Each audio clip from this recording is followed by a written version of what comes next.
Hello అండి, అందరికీ నమస్కారం. నేను మీ కళ్యాణి. అందరూ బాగున్నారా? అందరూ బాగుండాలని దేవుని మనస్ఫూర్తిగా కోరుకుంటున్నాను. వీడియోలోకి వెళ్ళిపోతే మార్నింగే శుభ్రంగా గుమ్మానికి అయితే అలా బొట్లు పెట్టేసుకున్నాను. బయట ముగ్గు వేశాను. ముగ్గు అయితే మా పిల్లలు అటు ఇటు తిరుగుతూ ఆ ముగ్గు అయితే పోయింది. దాంతో నేను చూపించలేదు ఇంకా నేను ముగ్గు. తర్వాత గుమ్మాని బొట్లు మాత్రం నాకు 2 days 3 days అవుతుంది. ఆ గుమ్మాని ముగ్గులు బొట్లు అలాగే ఉన్నాయి. ఇంకా శ్రావణ శుక్రవారం స్టార్ట్ అయిపోతుంది కదా రేపటి నుంచి. ఇంకా అందుకని చెప్పి నేను ఇంకా గుమ్మాని బొట్లు చూపించాను మీకు. కానీ నేను ఈరోజు పెట్టింది కాదు అది. ముగ్గు అయితే వేశాను కానీ అది పిల్లలు అటు ఇటు తిరిగి 10 సార్లు తిరుగుతూ ఉంటారు. మాకు పిల్లల బ్యాచ్ ఎక్కువ కాబట్టి ఆ పిల్లల బ్యాచ్ వల్ల మా ముగ్గు అయితే పోయింది. ఏ రోజుకి ఆ రోజు వేసుకుందామని అనుకుంటున్నాను. ఇంకా అంటే 2 పూటలు వేసుకుందాం అనుకుంటున్నాను. మార్నింగ్ లేచి చిన్న ముగ్గు వేస్తున్నాను. వేసినా ఒకటి వేయకపోయినా ఒకటి అయిపోతుంది. దాంతో వేసినా వేయలేనట్టుగా ఉంటుంది. ఇంకా చూడండి, వీళ్ళు పొద్దున్నే లేచి వీళ్ళు రెడీ చేసి టిఫిన్లు చేసి స్కూల్కి పంపించడం నాకు ఒక పెద్ద యుద్ధం అయిపోతుంది. మార్నింగ్ పెద్ద హెడేక్ అయిపోతుంది. ఇక మన పాత ఇంట్లో అయితే అక్కడే వంటింటి ముందే వంటగది ముందే తినండ్రా అంటే తింటూ ఉండేవాళ్ళు కదా. ఇక్కడ ఏంటంటే వీడు మంచం ఎక్కి మరీ కూర్చొని మరీ తింటూ ఉన్నాడు. గసురుతూ ఉంటే దిగుతాను అని చెప్తూ ఉంటున్నాడు. ఇక వీడు చూడండి, పెద్ద మొగరాయిలాగా పెద్ద లింగి కట్టినట్టుగా ఆ టవల్ని లింగి అనే ఫీలింగ్తో కట్టుకున్నాడు. ఇక వాళ్ళ కోసం నేను వేడివేడిగా అంటే వరి చల్లగా అయిపోతుంది, చలికాలం లాగా ఉంది కదా ఇప్పుడు ప్రజెంట్. మన చల్లగా అయిపోతుంది కదా, వేడివేడిగా తిందురా అని చెప్పి అంటుంటే అలాగ వాడేమో లేట్ చేస్తూ ఉన్నాడు. నేను ఇంకా వేసి రెడీగా అయిపోతున్నాయి దోశలు కూడా, వెయిట్ చేస్తూ ఉన్నాయి వాడి కోసం. కూలింగ్ అయిపోతూ ఉన్నాయి కదా, అందుకని వాడిని వెళ్ళి గసురుతూ ఉన్నాను. ఇంకా దోశ పిండి అయితే ఇంట్లోనే ప్రిపేర్ చేసుకుంటాను కాబట్టి ఇంకా వస్తాయి రావు అన్న భయం అయితే లేదు, బాగానే వస్తాయి. నాకు ఎంతని కొలత పెట్టుకుంటాను. గ్లాసు మినపగుళ్ళకి 3 గ్లాసులు బియ్యం కొలత పెట్టుకుంటాను. కొందరు అయితే 2 కేజీలు కూడా 3 కేజీలు కూడా వాడుతూ ఉంటారు. బయట అట్లు బిర్యానీలు ఉంటాయి కదా, అట్లు వేస్తారు కదా హోటల్లో, ఆ హోటల్లో అలాగా. ఇక వాడిని అయితే ఎలాగో ఒకలాగా గసిరి కిందకైతే దింపాను. ఇక వీడితో చూడాలి. మొన్న ఇంతకుముందు మార్నింగే లేపినప్పుడు చాలా ఏడ్చాడు కదా రాజుగాడు, వేణుగాడు ఇద్దరు కూడా. వాళ్ళ నాన్న గట్టిగా వార్నింగ్ ఇచ్చాడనమాట. రేపటి నుంచి స్కూల్కి లేట్ అయ్యిందంటే ఊరుకునేది లేదు, అమ్మ లేపినప్పుడేమో లేగరు ఏడుస్తూ ఉంటారు అని గట్టిగా వార్నింగ్ ఇచ్చాడు. ఇంకా నేను మీ డాడీ లేగిస్తున్నారా అని చెప్తే చాలు గబ్బగబ్బా లేచి రెడీ అయిపోతారు. ఇంకా వేణుగాడు ఏం చేస్తాడంటే తెలివిగా లేచి రెడీ అయిపోయి చక్కగా మళ్ళీ నిద్రపోతూ ఉంటాడు. ఇంకా వేణుగాడికి రాజుగాడికి అయితే స్కూల్లో మీటింగ్ ఉన్నాయి. ఇంకా రాజుగాడికి మీటింగ్కి అయితే నేను హాజరయ్యాను. ఇక వేణుగాడి మీటింగ్కి అయితే వాళ్ళ డాడీ హాజరయ్యాడు అనమాట, వెంకీ. ఇంకా ఇద్దరిది ఒక స్కూలు ఒక చోట, ఒక స్కూల్ ఒక చోట అనమాట. ఒకటిది ఒక చోట, ఒకటిది ఒక చోట. అందుకని మేము ఇటు ఒకళ్ళు వెంకీ డ్యూటీ ఏమో వేణుగాడి స్కూల్ వైపు, ఇంకా నా డ్యూటీ ఏమో రాజుగాడి స్కూల్ వైపు. ఇంకా నేను వస్తామని ఇలా వచ్చాను. ఇంకా పేరెంట్స్ అంతా చూడండి ఫుల్ అయిపోయారు రూమ్ అంతా కూడా. ఇక్కడ ప్లేస్ ఉంది కానీ వాళ్ళ తెలిసిన వాళ్ళు ఎవరో ఉన్నారంట, అతను వాళ్ళు కూర్చుంటారని చెప్పి ఆ ప్లేస్ అలాగా ఆపేశారు వాళ్ళ కో-సిస్టర్. ఇంకా దాంతో ఏంటంటే నాకు ఒక చైర్ ఇచ్చి చైర్లో కూర్చోబెట్టారు. ఇంకా ఇంటర్వెల్ చూడండి మా స్టూడెంట్స్ అందరూ ఎలా ఉన్నారో. మా వాడైతే 6th క్లాసు, ఇంకా ఇక్కడైతే 10th క్లాస్ వరకు ఉన్నారు. ఈ స్కూల్లో సీటు దొరకడం కోసం వెంకీ అయితే హనుమంతుడికి అయితే మొక్కేసుకున్నాడు గట్టిగా, అలాగే మొక్కు చెల్లించేసుకున్నారు కూడా. ఇంకా స్కూల్లో సీట్ దొరకడమే మాకు చాలా అదృష్టం అనమాట. వర్షం పడింది బాగా, చూడండి ఎంత ఇదిగా ఉంది, బురదగా. ఆయన జాగ్రత్తగానే ఉంటారు. చదువు అయితే బాగుంది, ఎడ్యుకేషన్ బాగుంది. ఇంకా 6th క్లాస్లో జాయిన్ అయ్యి మహా అయితే 2 months 3 months అవుతుంది కదా. ఇంకా రాజుగాడికి అయితే మొత్తం హిందీ అంటే 6th క్లాస్ నుంచే స్టార్ట్ అవుతుంది మనకైతే తెలిసి. ఇంకా వీళ్ళకి కూడా అలాగే స్టార్ట్ అయ్యింది. ఇప్పుడు దాకా కూడా హిందీ లేదు, ఇంగ్లీష్ మీడియం అయితే స్టార్ట్ అయ్యి వాడు 1st క్లాస్లో జాయిన్ అయినప్పటి నుంచే ఇంగ్లీష్ మీడియం ఉంది రాజుగాడిది. ఇక 6th వచ్చేపాటికి హిందీ. ఇంకా వాడైతే హిందీలో బాగా చదువుతున్నాడంట. వాళ్ళ హిందీ టీచర్ గారు అయితే వాడికి క్లాప్స్ కొట్టించడం అవి చేస్తున్నారంట. ఈరోజు అయితే మాత్రం చాక్లెట్ కూడా ఇచ్చి పంపించారంట. వాడు గ్రేట్గా చెప్తున్నారు. ఇంకా మన పిల్లలు ఏదైనా సాధించారు అంటే మొదట సంతోషపడేది ఎవరు అంటే తల్లిదండ్రులే. తండ్రి బాగా సంతోషపడతాడు ఇంకా నాకు తెలిసినంత మట్టుకి, తర్వాతనే తల్లి. ఎందుకంటే తండ్రి యొక్క కష్టానికి తగ్గ ఫలితం పిల్లలు చూపిస్తే ఆ తల్లిదండ్రులు ఆనందపడే ఆనందానికి ఇంకా మాటల్లో చెప్పలేము. ఇంకా మా అమ్మ అయితే నన్ను చదువుకోమని చెప్పేది. 9th వరకు బాగానే చదివించాను. ఇంకా మ్యారేజ్ వెంకీ వచ్చి నాకు కళ్యాణియే కావాలి, కళ్యాణిని తప్ప ఎవరిని చేసుకోను అంటే ఇంక మా అమ్మ ఒప్పుకొని ఇంక వెంటనే పెళ్లి చేసేసింది అనమాట. లేదంటే మిగతా క్లాసెస్ అన్నీ కూడా స్టడీ చేసేసేదాన్ని. మ్యారేజ్ అయిపోయిన తర్వాత నన్ను 10th చదివించారు మా వెంకీ. 10th అయిపోయింది, మిషన్ కూడా నేర్పించారు వెంకీ. మిషన్ అయిపోయింది, బ్యూటిషియన్ కూడా నేర్పించారు వెంకీ. అన్నిటిలోని అలా వేలు పెట్టి అలా వదిలేసాను కదా. ఆల్రెడీ మీకు ఈ వీడియోలో చాలా వీడియోల్లో మీకు అంతా కూడా చెప్పే ఉన్నాను. ఇంకా నేను డ్యూటీ నుంచి వచ్చిన తర్వాత ఆ బట్టలన్నీ తీసాను. బయట బట్టలు అంటే బయటంతా వాతావరణం చల్లగా ఉంటుంది కదా 2 days నుంచి. దాంతో ఏంటంటే బట్టలు ఆరట్లేదు. నేను డే బై డే వేస్తున్నాను వాషింగ్ మిషన్లో. దాంతో ఏంటంటే బట్టలు ఎక్కువైపోతున్నాయి, ప్లేస్ ఉండట్లేదు. ఎదురు అయితే ఖాళీ ఉండట్లేదు దండాలు. ఇంకా వెనక సైడ్ అయితే ఆరేస్తూ ఉన్నాను. ఇంకా 2 days కానీ ఆరట్లేదు అనమాట. ఇంకా దాంతో ఏంటంటే ఆ బట్టలన్నీ తీసుకొని కొన్ని ఆరినవి, కొన్ని ఆరనివి అన్నీ సరి చేసుకుంటూ ఉన్నాను. ఇక తర్వాత నేను డ్యూటీ నుంచి రాగానే ముందు ఏ పని చేయాలన్నా నాకు కొంచెం ఎనర్జీ కావాలి. ఆ ఎనర్జీ ఎందులో నుంచి వస్తుందంటే చాలామందికి టీ తాగితే వస్తుంది, అలాగే కాఫీ తాగితే వస్తుంది. నాకు ఈ రెండింటికి అయితే డిఫరెంట్ ఏమి ఉండదు. టీ ఉంటే టీ ఆ టయానికి, కాఫీ ఉంటే కాఫీ అన్నట్టుగా నేనైతే ఇది అవుతాను. ఎందుకంటే కొంతమందికి ఏంటంటే బాగా టీ తాగితేనే తలనొప్పి తగ్గిద్ది, కాఫీ ఎంత తాగినా తగ్గదు. నాకైతే ప్రస్తుతానికి అలాంటి ప్రాబ్లం ఏం లేదు. ఈ మధ్య నేను కళ్ళజోడు కూడా పోగొట్టేశాను. ఇప్పుడు తలకాయ నొప్పి ఎక్కువ అయితే మాత్రం మేనేజ్ చేయడం చాలా కష్టం. వెంకీ అడుగుతారు నీ కళ్ళజోడు ఏవి అని, అప్పుడు ఏం సమాధానం చెప్పాలో నాకైతే తెలియట్లేదు. ఎలా పోయినాయో కూడా తెలియదు ఫ్రెండ్స్. నేను బ్యాగ్లోనే పెట్టుకుంటున్నాను. ఎప్పుడైనా సడన్గా తలనొప్పి వస్తే పెట్టుకుందాం కదా అని చెప్పి. అవేంటంటే అలాగో కళ్ళకు పెట్టి వదిలేస్తుంటే అవి తీయగానే బోజరుగా అనిపిస్తున్నాయి కళ్ళు.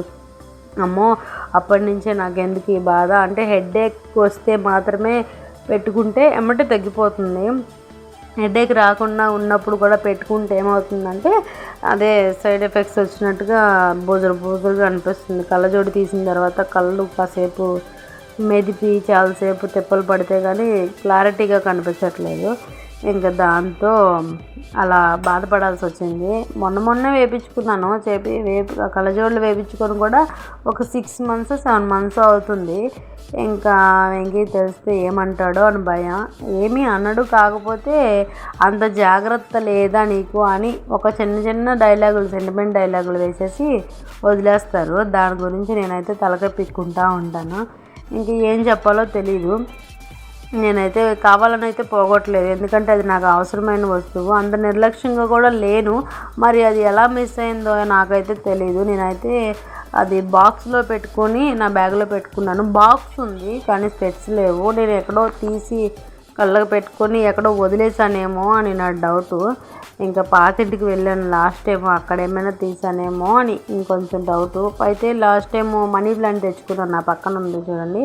అది తెచ్చుకున్నప్పుడు చూశాను కానీ నాకు దొరకలేదు. ఇంకా కొంచెం బాగా వెతికితే దొరుకుతుందిలే అని చెప్పి ఇంకా వెతికే ఇంట్రెస్ట్ లేదు. పైగా ఇప్పుడు ఏంటంటే హెడేక్ కూడా అంత ఇదిగా ఏం రావట్లేదు. ఎంతవరకు హెడేక్ వచ్చిందంటే మాడు మీద అంతా బాగా లాగి దవడలు ఉంటాయి కదా ఈ సైడు, ఆ దవడలంతా కూడా బాగా పిండి పెట్టి పిసుకుతున్నట్టుగా నొప్పి వచ్చేది.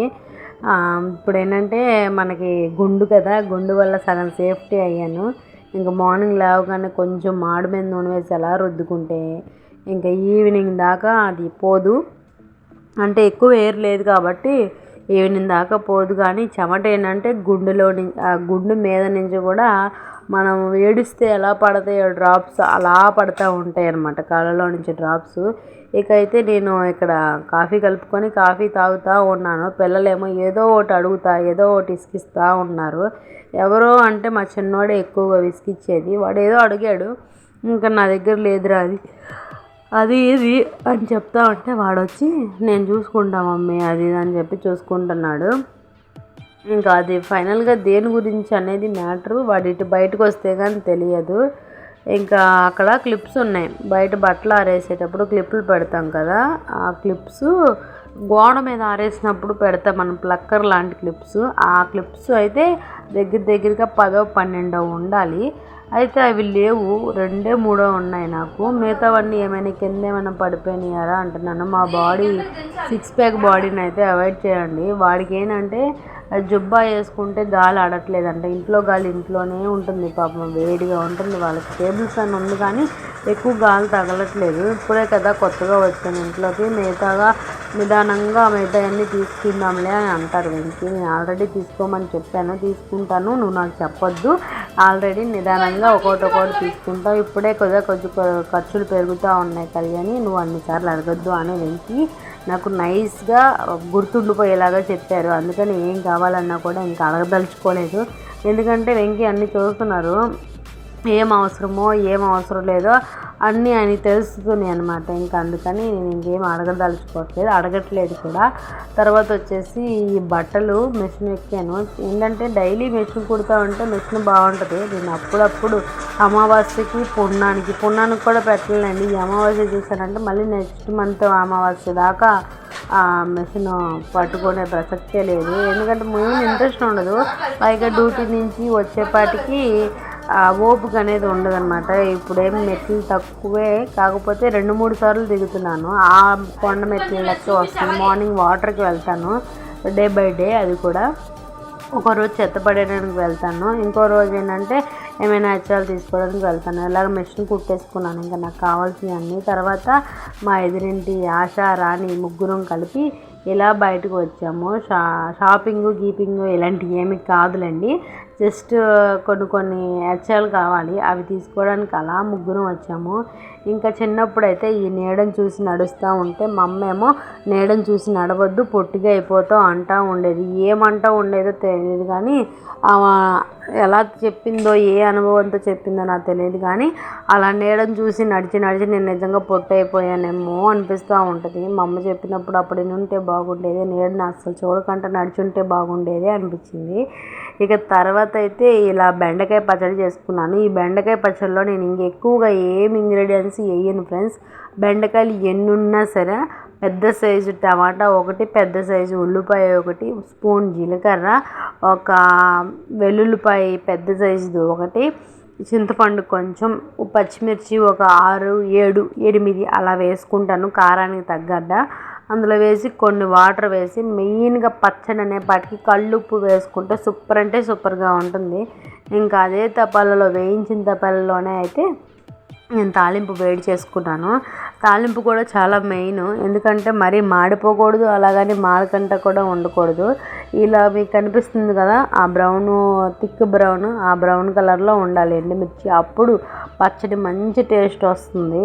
ఇక అలాగా నేనైతే పచ్చడి ప్రిపేర్ చేసేసి పెట్టేసుకున్న తర్వాత ఇక కాసేపు స్టవ్ రెడీ చేస్తున్నాను. స్టవ్ చూసారు కదా ఎలా ఉందో, ఇక్కడ బ్లాకిష్గా ఉంది చూసారా, అదైతే పెయింట్ అంతా పోయింది. ఆల్రెడీ ఈ స్టవ్ మా మ్యారేజ్ అయిన కొత్తలో మా అత్తయ్య గారు వేరుకాపురం వెళ్ళినప్పుడు 16 డేస్కి మాకు ఈ స్టవ్ తీసుకొచ్చి కొన్నారు. ఇంకా అప్పటి నుంచి నేను అలాగే వాడుతూ ఉన్నాను. చాలా రిపేర్స్ అయితే ఉన్నాయి కానీ కవర్ చేసుకొని అడ్జస్ట్మెంట్ చేసుకొని నేను వాడుతూ ఉన్నాను. ఇంకా అంట్లు చూసారు కదా సింక్ నిండా ఎలా ఉన్నాయి. ఈ బట్టలన్నీ కుట్లు పొద్దున్న ఉతికినవి మరియు కుట్లన్నీ వేసాను కదా అవి కూడా ఉన్నాయి. ఇంక ఇల్లంతా చూస్తే నాకు ఎంత చిరాకు వస్తుందంటే ఎప్పుడెప్పుడా దేవుడా అనిపిస్తూ ఉంది. ఇంకా బట్టలు అవన్నీ చూడండి ఇప్పుడు ఎలా చదివాను. కింద హౌస్ ఎలా ఉంది, ఇప్పుడు హౌస్ ఎలా ఉందో మీరు ఒకసారి తేడా గమనించండి. ఇక వీడియోలోకి తర్వాత నెక్స్ట్ వీడియో క్లిప్లోకి వెళ్ళిపోతే ఏంటంటే ఇలా ఇల్లంతా నీట్గా చదివేసుకున్నాను. ఇంకా వేణుగాడు రాజుగాడు ఏంటంటే రాజుగారు ఫోన్ చూసుకున్నాడు, వేణుగాడేమో ఇంకా అన్నం తింటా కూర్చున్నాడు. గంటలు తింటాడు. వాడికి నచ్చింది అయితే గబగబా తినేస్తాడు. ఇంక నేనేమో బెండకాయ పచ్చడి చేశానా, ఎగ్ ఆమ్లెట్ వేసానా, తర్వాత ఎదురింటి అక్క పప్పు కూడా వేయగలి అని బాగుంటుంది అని చెప్పి అనేప్పటికీ పప్పు కూడా వేసి పెట్టాను. అయినా వాడికైతే ఎక్కట్లేదు, నిదానంగా తింటున్నాడు, ఫాస్ట్గా తినట్లా. రాజుగాడికి అయితే ఏది పెట్టినా తింటాడు.